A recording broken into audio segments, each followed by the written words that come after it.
हर काम सीखने के लिए ना ज़रूरी नहीं है कि तुम्हें पैसे लगाने हैं और तुम्हें कहीं जाना पड़े अलग से। अब उदाहरण के लिए तुम्हें नृत्य सीखना है तो तुम शुरुआत अपनी मोबाइल का उपयोग करके देखकर भी सीख सकते हो। हर एक चीज़ के लिए 500, 1000, 2000 रुपए लगाने की ज़रूरत नहीं है।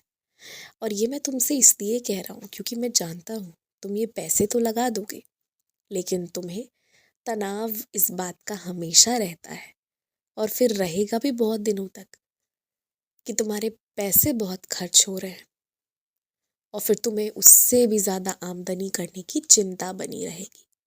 और मैं नहीं चाहता कि तुम किसी भी तरह की चिंता उठाओ, इसलिए ऐसा मत करो। और साथ ही साथ जो काम तुम्हें तुम्हारे घर पर आराम से हो रहा है उसके लिए कहीं दूर क्यों जाने की आवश्यकता। और हाँ,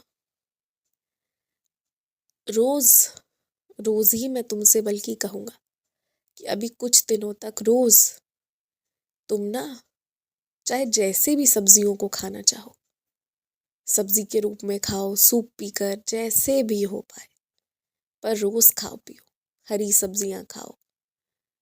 उसमें तेल मसाले कम से कम डालो, परंतु उसे ग्रहण करो। ऐसा करने से और निरंतर करते रहने से तुम्हारे स्वास्थ्य में बहुत सुधार आ जाएगा।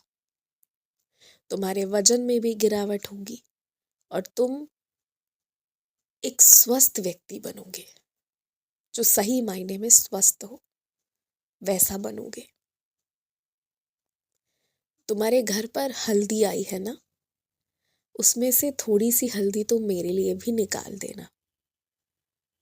और तुम जिस तरह मेरा अभिषेक करने से पहले मुझे कभी भस्म लगाते हो ना, वैसे ही तुम मुझे थोड़ी सी हल्दी लगाना और फिर मेरा अभिषेक करना।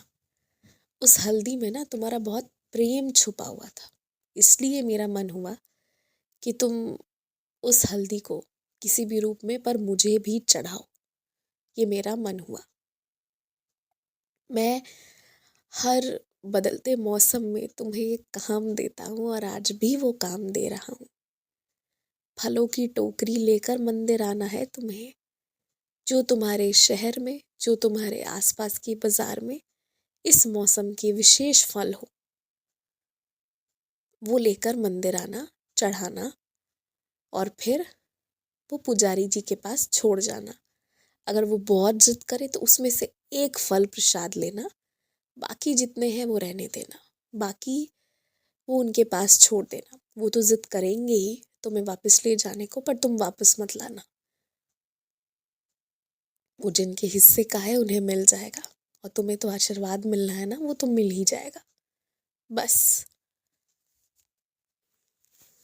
कुछ लोगों को ना पुराने नियम से खुशी होती है कि परंपरा बरकरार है, और कुछ लोगों को क्रोध आता है कि ऐसी परंपरा जो किसी के जीवन को जटिल करे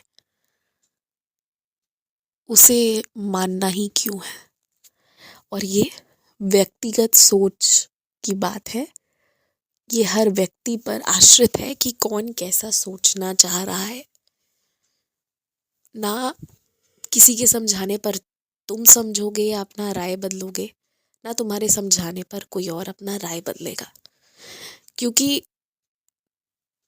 बहस का जो विषय है, उस पर जो भी बहस किया जा रहा है ना, वो सब बहुत अपूर्ण ज्ञान के साथ हो रहा है। बहस करने वाले में से किसी को भी किसी भी परंपरा का इतिहास, कारण, वजह कुछ नहीं पता और ना ही कोई पता करना चाहते।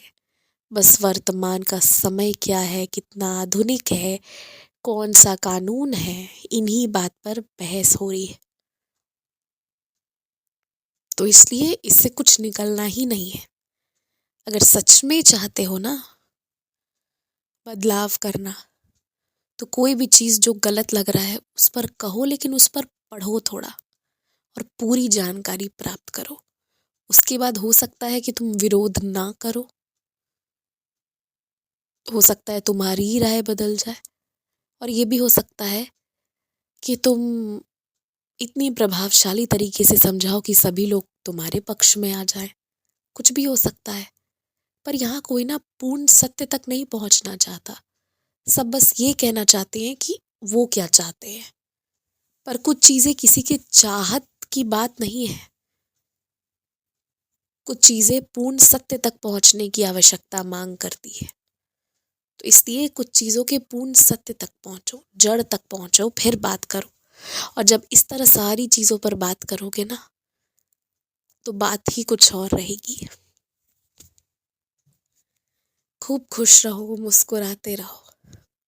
अब तनाव मत लेना, आराम से सो जाना।